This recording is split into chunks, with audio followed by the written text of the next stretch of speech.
Yosef and the brothers. And David leaped before the Lord with great might. And David was girded with a linen ephod. So David and all the house of Israel brought up the ark of Hashem with triumph, with trumpet blasts, and with the shofar, sound of the shofar. As the ark of Hashem came into the city of David, Michal, Saul's daughter, looked through the window and saw King David dancing and leaping before Hashem. And she despised him in her heart. It was an emotional thing took place. When he saw him, some emotion reaction took place. He said, oh, it's terrible. With all her preconceived ideas of values, of social life, etc., it was like a terrible thing. Like the husband throwing their clothes on the floor, or the kids do something wrong. It just eats your heart out. What can you do? Despised him in her heart. Then David returned to bless his household. So now after he danced and sang in front of Hashem, he's coming now to bless his house. So they have two different people. The guy comes to works all day long. Now he comes home to his house, and there he comes to say his wife, hello, how's everything? Expects a cheerful hello. And Michal, the daughter of Saul, came out to meet David and said, actually such nice words. Anyway, criticism. How glorious was the king of Israel today, in that he uncovered himself today before the eyes of the handmaids of his servants, as one of his low fellow shameless uncovers himself. Naturally, they're two different positions. She was brought up in a house of etiquette, form, and structure, kingdom, etc. And she was like the the king's daughter, and she was taught etiquette in a way like the prince of the king of England anymore. The prince of, we don't talk about that anymore. We don't talk about other kings and queens. So after the scandal, but they have certain dignity, respect, and care for their society and their ways. Okay, and this looked down upon her because she's from high society, and this guy like, what are you doing here? And David said to Michal, it was before the Hashem who chose me before thy father. That's a hard remark. It was before Hashem who chose me before thy father and all his house, to appoint me prince over the people of Israel, the people of Hashem over Israel. In other words, I didn't become, because of you, I married into the family that I am now the king of Israel, and therefore I get it from you, and therefore your values and your stature and your handed down history and is the thing that keeps me going. But I got it on my own.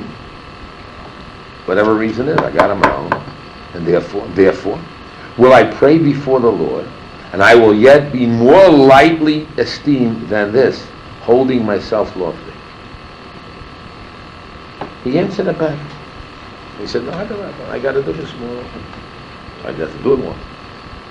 And what took place? And Michal, the daughter of Saul, had no children to the day of her death.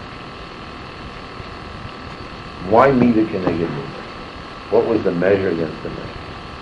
And it came to pass that night that the word of Hashem came to Natan, saying, now therefore, so thou say to my servant David, thus saith the Lord of hosts, and when thy days are complete and thou shalt lie with thy fathers, I shall set up thy seed after thee and establish his kingdom. You're going to have the kingdom not from Saul's daughter, from that house is going to just disappear and die away, but it's going to be elsewhere. My covenant of love shall not depart away from him as I took it from Saul, whom I put away before thee.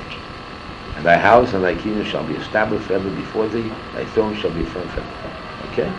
So we got to go through this. This is what I want to bring you this. This word here, by the way, I'm reading here, really comes from Rabbi Zimmerman. No Rabbi, Dr. Fire. We did it, but he was going by Rabbi Zimmerman at the time. When David danced before the Lord, the ark of Hashem, he chose to strip himself of his royal image and strove for the simplicity which would allow him to honestly and truthfully stand before Hashem. In other words, if you want to stand on Hashem, you had to get rid of his clothing and his certain position and his status, and he had to let himself go. He understood that the social spiritual role of the king, great and all as it was, might sometimes interfere with his adherence to the living God, the fluent, living, live God, and to his truth. As long as his possession led him to perfection, it was of course justified. But as soon as it threatened, meaning being a king threatened to become an end in itself, in other words, the situation where he's in is an end in itself. They're stuck in their own box and it's an end in itself. The box you're in is like running you and you're not fluid and free and happening and vibrant and alive. A block to striving for a pure, simple, and uninfluenced level, he did not hesitate to dispose of it. In other words, if what you're holding in your life has a certain form and shape that is stopping you from growth and activity and happening and movement, that's not good. Now, Michal despised David when she saw this. In her eyes, he had disgraced his position and authority. Since she considered the socially rooted image of the king so important, it should not be violated for any reason. She says to stand in society, her friends, what her friends are going to say, what society is going to say, what the newspaper is going to say. She did not see the necessity to rise temporally above formal pretense and strive for the living and productive simplicity of God. She preferred to adhere to a dead, complex, man-made image of a box that she's in. Okay? You can have two things, the fluid and in the box. The difference between their faith is clear. And Michal, the daughter of Saul, had no children to the day of her death. She did not achieve timelessness, extension, growth, happening. She's stuck in a box. But adhered to death, the box where she is, holding a thing, being in a, while she was living. The verse does not say for as long as she lived, but rather until the day of her death. In other words, she was in a box and she could never get out of the box, and she stayed there and she couldn't move. To indicate the direction which she was headed, David, however, who succeeded in simplifying himself and thereby adhering to the living God, was told, "And thy house and thy kingdom will be established forever before thee. Thy throne shall be firm forever." He was blessed with the gift of timelessness. Now let's take these two people. One's stuck in a box, can't get out.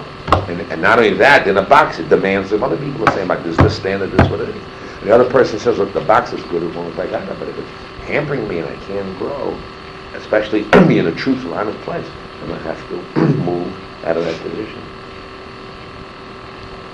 So I want to talk now about, we're talking about Joseph and the brothers, which again, Joseph and the brothers is a timeless story that exists and will exist for eternity that we study about it. We talked a lot about it, we'll talk a little more, and I want to talk about a few aspects of it. That is that Yosef now is the second in charge of Egypt, which is thousands of people. And he has all this great empire he's running. And he has this, if you ever go to, you see these mummies and how the kings look very stern and formal. And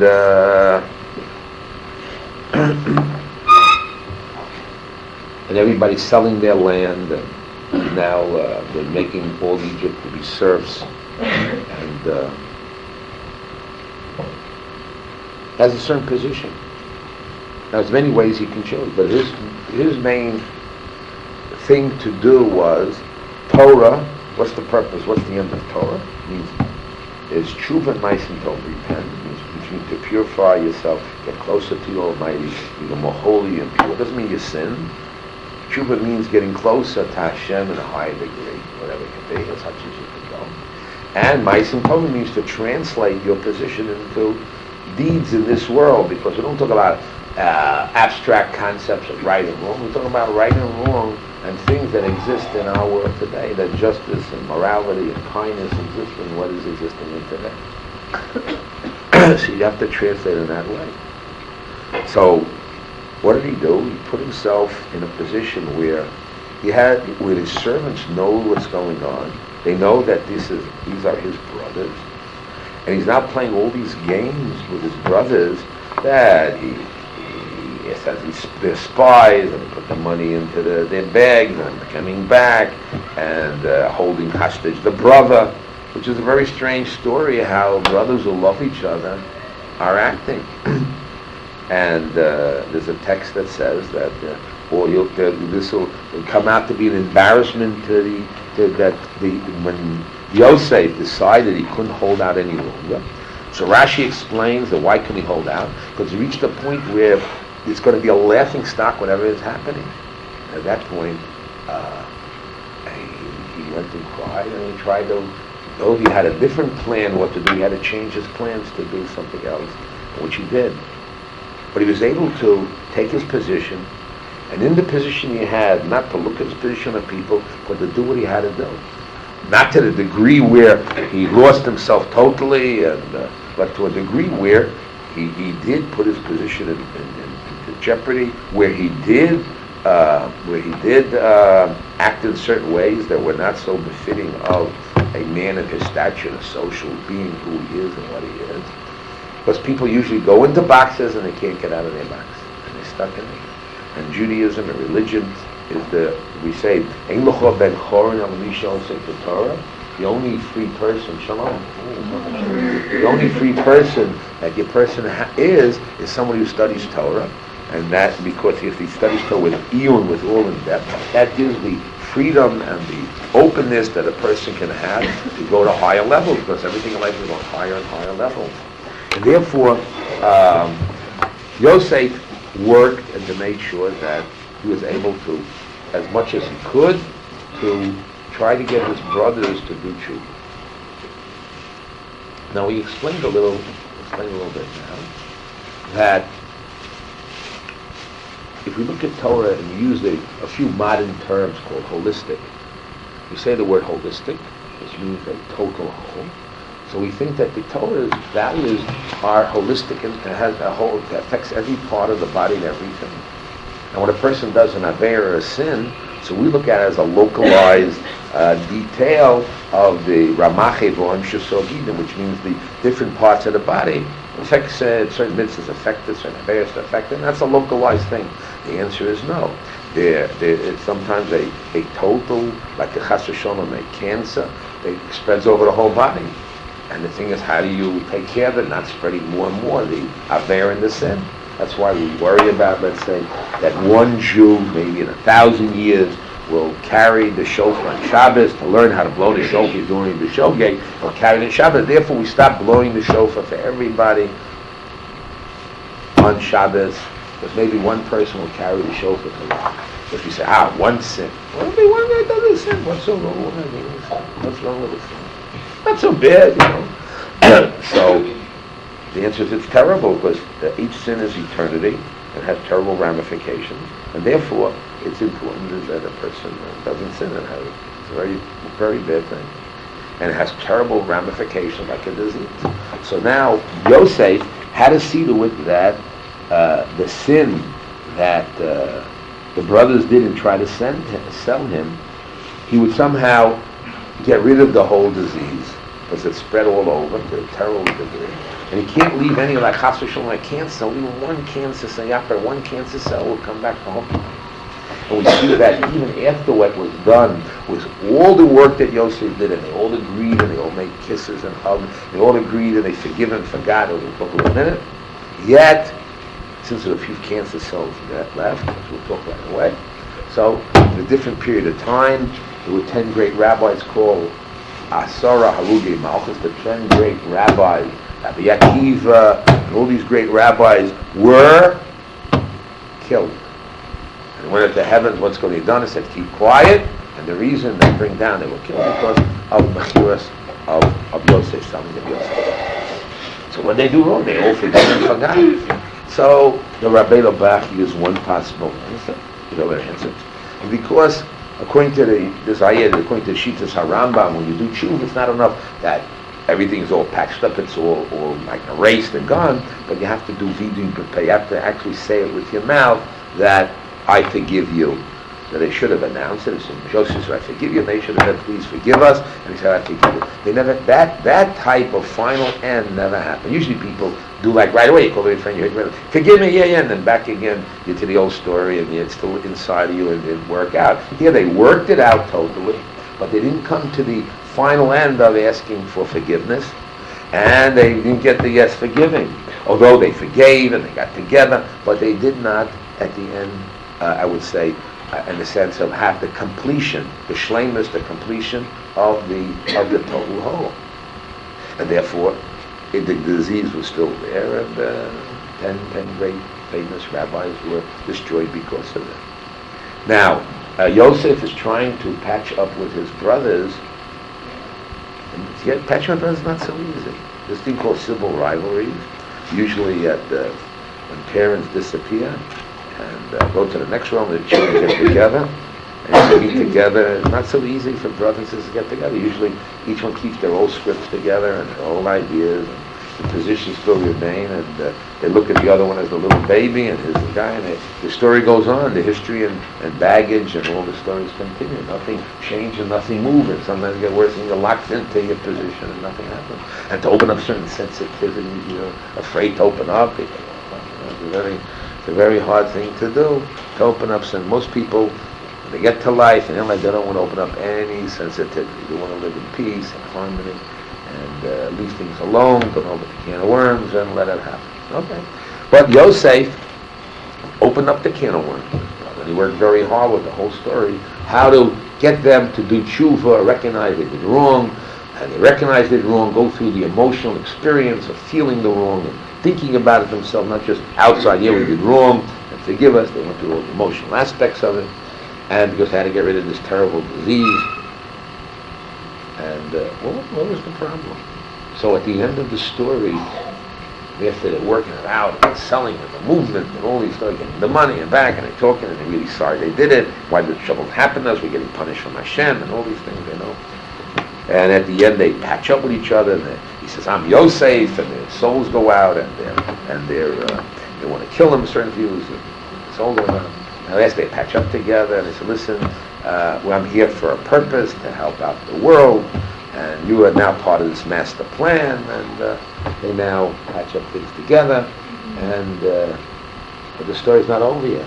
When the father dies, right away, even though they made up, kissed each other, and Rashi explains that when Yosef kissed his brother Binyamin, and he cried, they said, the brothers looked and said, that means he really has feelings, and now we can trust him that he has peace with us, because he saw the emotion. He can't just cry like nothing. He cried only because he had these emotional feelings towards his brother and all his brothers. So that shows, the tears show that there's something real in the feelings, and they made up together, and everything looks sewn up, and everything's good. When the father dies, again, what do? They then say, Abba, they lie, clearly. And what do they say? They say, after the blessing, they get together. What do they say? They say, Vayetzavu ele Yosef avicho tzivo lifnei Moisalem or Koisam Yos ono no. They tell a lie, Rashi says a lie, that the father commanded before he died to tell these words to Yosef, which never happened. Okay. So right at that point, Yosef begins to cry, and he talks to them. In other words, if they patched up and they worked it out, and they went to the fads and they worked out their feelings, but down deep, there was still some cancer cells, and it wasn't worked out totally. He's talking about masters, tzaddikim, great people, not all the people in the street, but and they want to do tshuva, they want to get the things together, and they cry. And what does Yosef say to them? This is the last play, his next few sentences. He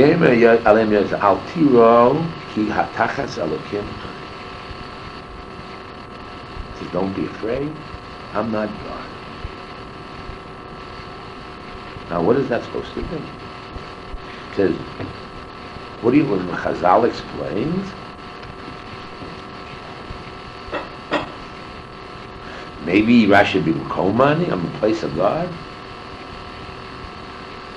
If I wanted to do wrong to you,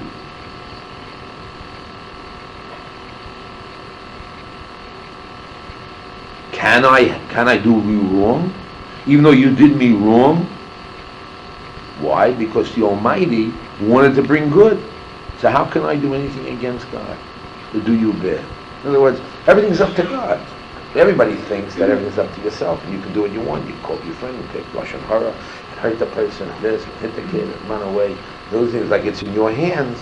He says, no, nothing's in your hands, basically. There's a master plan that takes place. And you saw, you did bad to me and nothing bad happened to you. And the master plan of the Jews being in Egypt for 400 years because of Avram Avinu. Avram said, what? I didn't have 100% bitachon and emunah. And you fellas also the same thing. What was the whole basis why you thought in your bubble of imagination, of your ideas, that I was anti-you and I really out to hurt you, and I would tell my father about you all the time. I always went against you, and that's my nature, always hurting you and trying to tell Abba about you bad, and always going to get punished. And you wanted me, you think I'm taking away your this world and the next world, and therefore when you came to the story, you got a bezdin together, caught together, and decided I have to be killed because I'm a menace to the society, and I'm really a bad guy. That's what the story's about. And now you see that it's not so, what I told you, that you're going to bow down to me, come here, and your Abba's going to come. It's all happened. It's all true. You see what's happening. You really sold me. And when they mentioned before, they said, when they didn't know yet about Yosef was Yosef, they said, we were achzorim. We were very cruel that when we wanted to kill our brother Yosef. And you heard that. They recognized that the original action was a very cruel act. Because you have to picture where the beginning is from.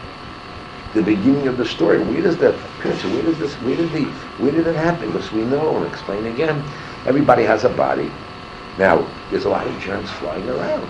And how can the germs come to one person out of another? So the body's susceptible to it. Like there's, let's say there's TB, tuberculosis germs floating around, right? So you gotta catch it. So you can catch it, but it won't go to you because your body is strong, it doesn't absorb it. Those people whose bodies are weaker or have been able to absorb it, and they get sick. But if your body is strong and healthy, your body fights these things. It doesn't accept. There's loads of germs flying around. We said about a fly. A fly, different than a fly than a mosquito. A mosquito makes a hole in the skin. A fly is that if there is already a spot of dirt, he comes to it. Doesn't create it. No, he increases it. So the Yetzer Hara and the person where the starting point is. And the starting point was that in their bubble, in their ideas, in their concept, what did they have? They had the idea that this Yosef was their enemy. And then that bubble blew up. They see it's not so. They see the master plans taking place, and they really make it. They did wrong, and they admit they're wrong.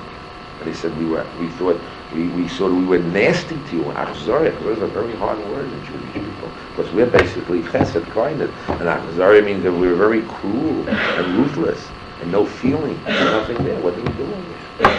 So very cold. So I said, "This is what you had. Also, you had fear of me. What will I do? What will happen?"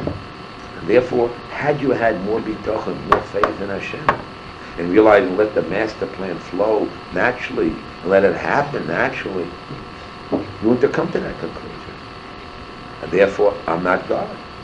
And if God does what he wants, and you see what he does, he brought us down here. That's exactly what I was saying to you. And that's really what happened. And really, I'm a good guy. And you took it for the wrong way. You thought that I'm telling all these things because I never really had these dreams. Just like I had a dream and you think it's projecting my dreams. And you look at the dream books of Freud and other books you read, how it's projection of thought, what you saw in the day, you think in the day, it comes out at night, and you didn't think it was any prophecy or nothing. It was just air from my imagination. See, it's not true. And they're really on the person. And then he has to explain, okay, now, how do they feel at this point? What do they feel? They did wrong. Somebody does wrong. Let's say a person wanted to kill somebody, do a terrible avera, and he found out that it didn't work, and it didn't happen, but his intentions was bad.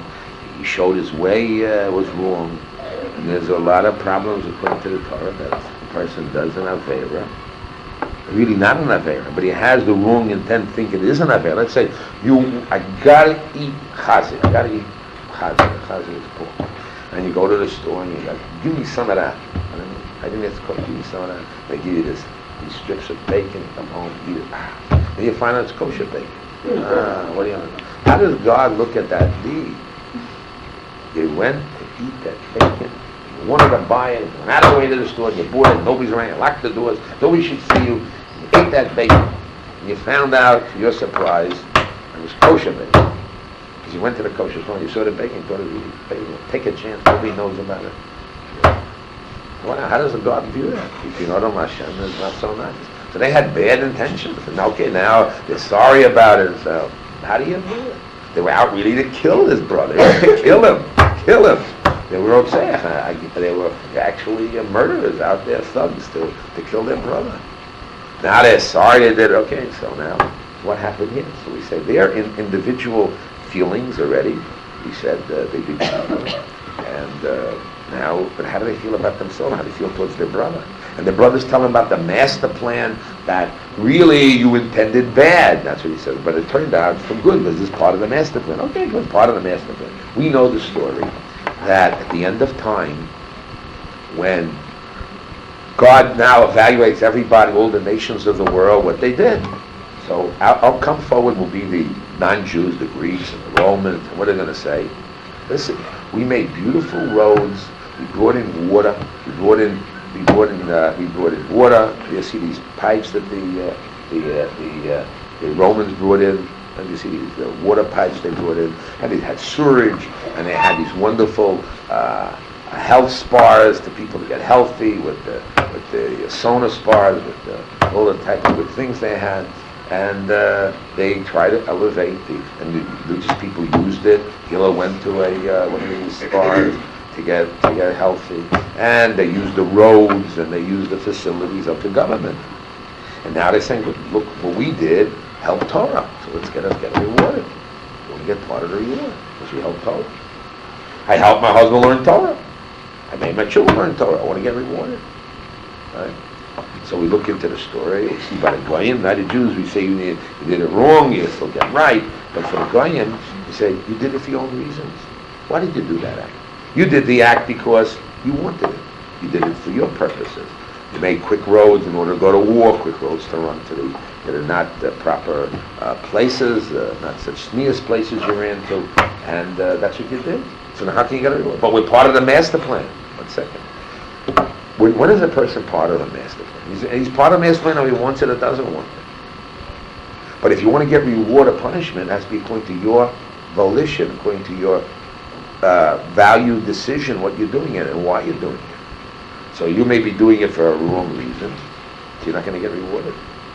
You're part of the master plan, right? But you did it for your own personal thing. You can't get the reward. You only get reward if you decide, yes, I'm saying my husband learned Torah, you have to learn Torah. Not for fame or rabbi, whatever it may be, or whatever it may be that's doing it for, because it's purely the right thing to do. And I'm doing God's will. And only God's will, not involved whatsoever. It's a part of the master plan. So therefore, the Goyim, in the time to come, will not get any reward for what they did, even though it turned out in the master plan. Same thing here. That really, what took place, since they did it for their own purposes. They're part of the man. Why'd they get down to Egypt? They sold their brother. The brother was sold and went to Egypt. And now he was the king and there's no food. And they came out of Egypt. So that's how the master plan unfolded. It was a good thing then that we sold our brother. Because we didn't sell our brother. He wouldn't have got to Egypt. Then he wouldn't have been there to get the food. And we'd be starving here. So therefore it was a good thing that we did these bad deeds. So a lot of people feel when they do a few bad deeds, and then it happens to you turn it for a benefit, somehow a benefit. Say, look, maybe it was good that I did the bad deed because the bad deed turned eventually to good. Therefore, bad is good. That's not true. Bad is bad. And good is good. You can't mix bad with good and good with bad. It's an impossibility. Because you wouldn't do it, Hashem would find it. That's right. Exactly right. Exactly to the point. Hashem would find another person, another way to do it. That's what they say. We tell the story. 1,001. That the man wants to divorce his wife. He says, "Bring me a glass of water." And if she brings a glass of water that's cold, he says, "I want hot." He says, "Hot." She brings the hot, she wants cold because he wants to divorce her. So he finds an excuse. The Almighty, that's what Chazal gives that example, that Hashem could have brought us down to Egypt any way he wanted. He did it this way because he's Machayev, the bad people, and Zakir, the good people. But anyway, they did tshuva. Since they did tshuva, it's already they're out of the picture. So then what they did, and they realized tshuva to a degree where they said, we're sorry we did it, we never would have done it, and therefore, And Yosef is saying, listen, but look, what you thought for bad turned into good. You threw stones, and these stones are really diamonds. I picked the diamonds up, and now we're rich, don't you say? Yeah, but we thought we're throwing stones. Okay, it turned into diamonds. But these stones are really diamonds. They're stones that hurt you. Okay. So what happened is, so now if I change my purpose in throwing the stones, I'm sorry I threw the stones. But still I was there, so at that point I can be part of the master plan. Because I'm only a kli, I'm only an instrument for the final master plan. That's provided the truth that I remove my personal self from the acts that are there. But I do for my personal self, then when it comes to the final reward, it's your personal self. Personal self is not me, it is the will of God. The will of God has to be totally the will of God, and nothing more than that.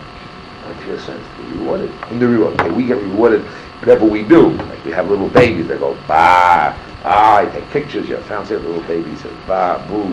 The little kid says a word of Torah says, one of the little kids says a little word of Torah, gets bar mitzvah, knows a parsha of Torah, wow, okay, how much more Torah, but you got every little piece, you're happy for every little bit. He doesn't know Shas yet, he doesn't know the end, but every little piece, Baruch Hashem, it's good. But in the totality of the big picture, it's not that nice. So Hashem values every little bit, you get rewarded a little bit, but Hashem wants us as images of God to reach a high height, to do things in a very more high qualified and better manner. Okay, so anyway, he gets them, and they're now happy, they're sewn up, and they're working together. Then we come to the end scene, and the end scene is again, they didn't clean out the story. There's a few cancer, they still have the fear, they still don't have the bitachon. So he has to have confrontation with them and says, where's your bitachon, where's your emunah, what happened over here? Okay. And at that point, you got to read the next text.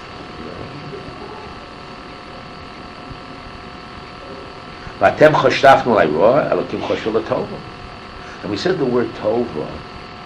It's a very interesting word. You thought bad, but the Almighty thought for good. We say the word good means good and not bad. There's a bad that turned to good, that turned okay, I had a good purpose at the end. But tova means that it turned into 100% like good. Good. Good is good. Why? Because Lamana says came as like lachis amrod. Now you get it, I helped other people. Torah now with an ayin, al tiro, or loich al chalke eschem, al tapchem. Okay, now at the final end is the last 4 words. Vayinachim osa v'yidaber libo. He comforted them. After they're sewn up and they make friends, they love each other, he had to comfort them, and he talked to their heart. Why do you have to do that step? So Rashi explains, then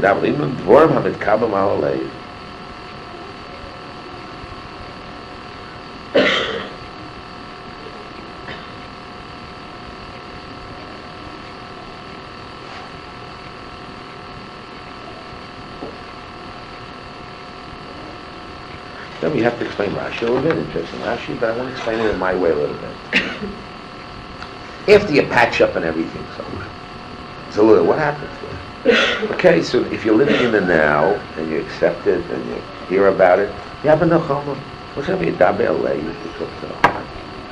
Because the mind has to be satisfied. There's a law of completion, a law of the mind. The mind has to be satisfied. So you have to give explanations. In communications, you must communicate and give an explanation. When somebody does something wrong in Israel, say, why? What do they answer? Kacha. So, but even though it's not an answer, but it's solved. That's how it works. That's the law. It's an answer. There's communication. Does it explain really why? No. But there was communication in a certain level to explain what happened, why.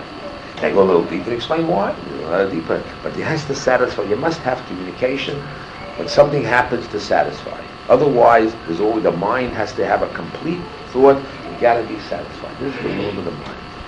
So, in order to patch up, after he did patch up, and he got more bitachon and more emunah, more belief in God, and he sewed him up, it's not enough. You have to lafayes, nachem. You have to talk to the heart. Now, what is talking to the heart? How does that work? What part of it? How do you appeal to the heart? The Torah doesn't say that. How do you appeal to your heart? Everybody would like to have somebody talk to your heart, make you feel good, menachem, whatever it is. bad deeds you did. Everybody got a lot of skeletons. How do you clean out your skeleton? If you clean out, how can you, how in your mind get satisfied about the sins you did tshuva, that you feel good about yourself and you don't have guilt, and how do you solve it? How do you solve it? And this is a very hard problem. How does the mind, we need satisfaction and completeness. How does the mind, how does the soul, the mind get satisfied? They patched up together that everything was perfect except one step. They didn't say, I forgive you, and they said, please forgive us, and they said, I forgive you because of that.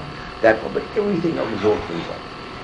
They went through all these therapeutic experiences with it. It was a hard thing. You have 2 chapters on it, 3 chapters.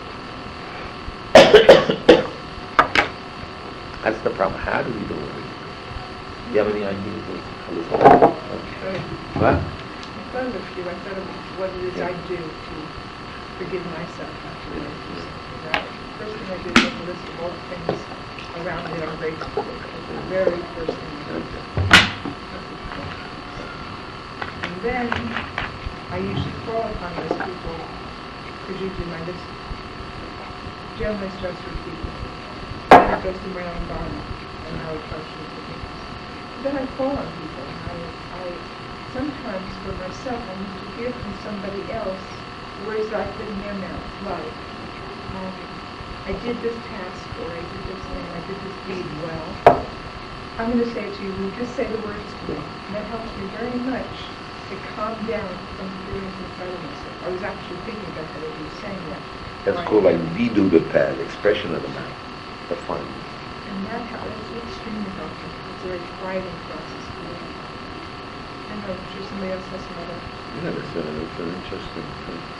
I mean, women have these, I don't want to get involved with yet, but women have a lot of these problems. How do they do anything, or they feel bad that they did? How do you, especially women who are living in the now, or living with emotional feelings, and something goes wrong, and you have a mind that has to be satisfied and have complete. You have to make peace with the body and soul. How do you do it? You have to go forward, continue to go forward.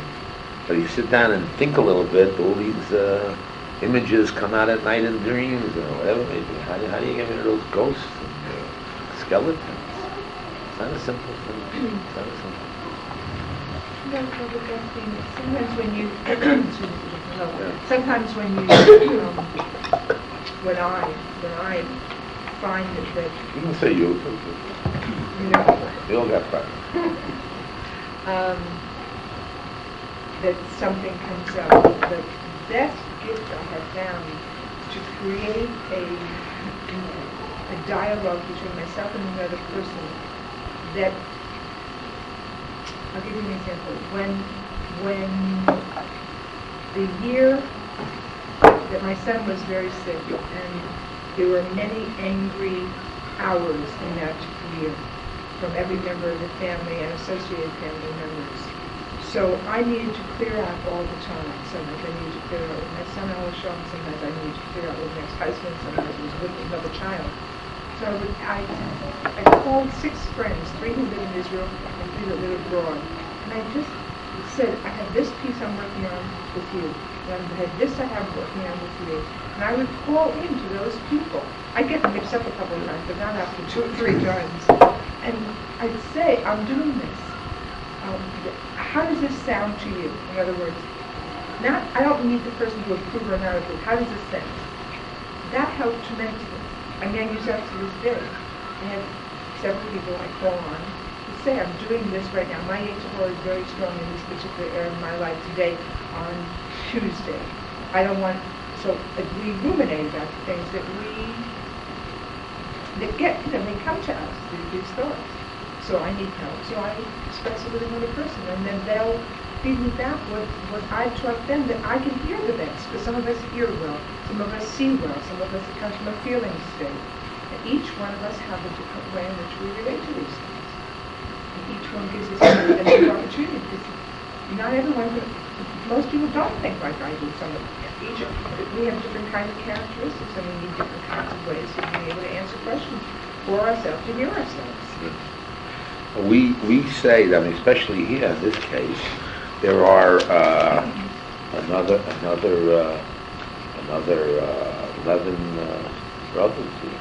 Chazal tell us in order to be a leader, you have to at least be able to handle a certain amount, say 7, 8 types of people. Therefore, definitely, everyone here, the blessings of Jacob, that they're all different and they're all special. Anyway, how do you get these 7 people to get together? And each one's different and individual. No, you get these. You have to bring lots of people together when you're trying to help one Well, he's person. talking about one family. He's a family of 7, 12 brothers, and get them together to remove a terrible past. That was so simple in modern times. Yosef didn't have to go through this whole rigmarole of 2 pages and two chapters and a whole story to expose himself with his brother.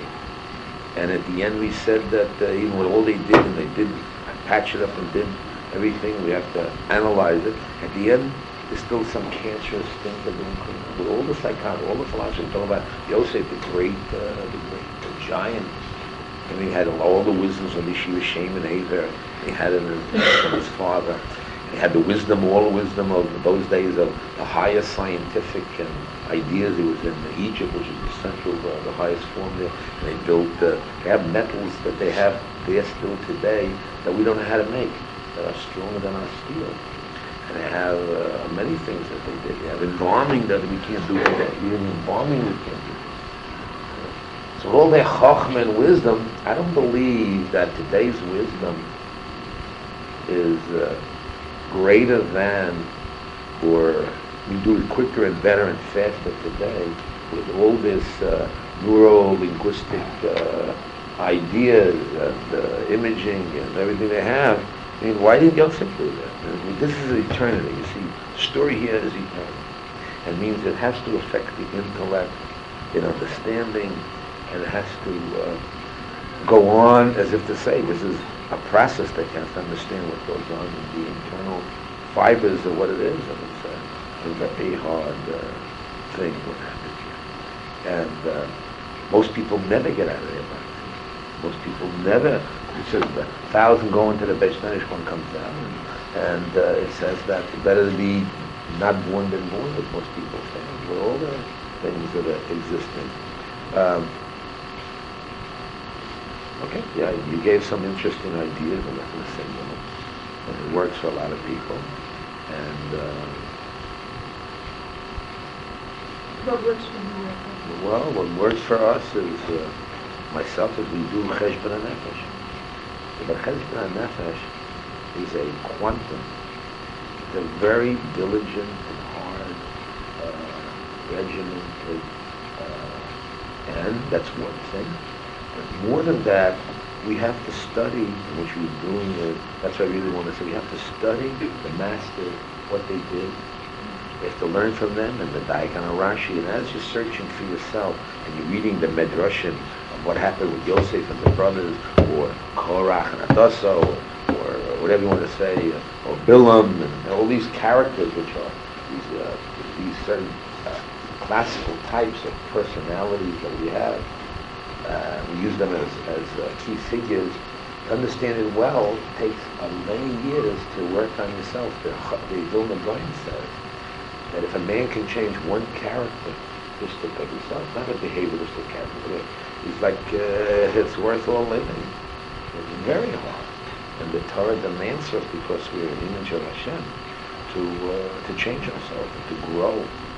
And so the method that we use, Chazal uses, we're trying here is to open up the topic, read the Chazal, and then and try to make a quantum in it, and then learn Musa, and then try to apply it to yourself in life. And you give yourself a period of time every day, about 20 minutes a day. That's a lot of time to work on yourself. According to modern psychology, in Harvard study and Yale study, it takes 3 minutes person to make a decision. You sit down until you get the information. It may take you a while, but the actual decision making and the possibilities is 3 minutes. And now you're required to do Musa 20 minutes a day. They get to the cheshbon because they get this a certain measurement of wheat, and in the wheat there's a certain spices that you put into it that stops it from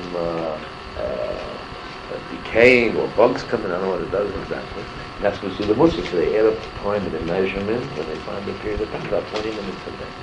If you need more, but that's the big thing. You work on it, and there's a lot of work. And you work, and one thing that we did in this yeshiva, which was one of the innovations that we did, was called Vad Musaf, that people get together in units, the girls get together, and they open up and they talk. Because we know by rule, if you meet once a week and you talk about yourself and have your friends criticize you, so listening in to your help, and so eventually you grow. There's no better growth than that.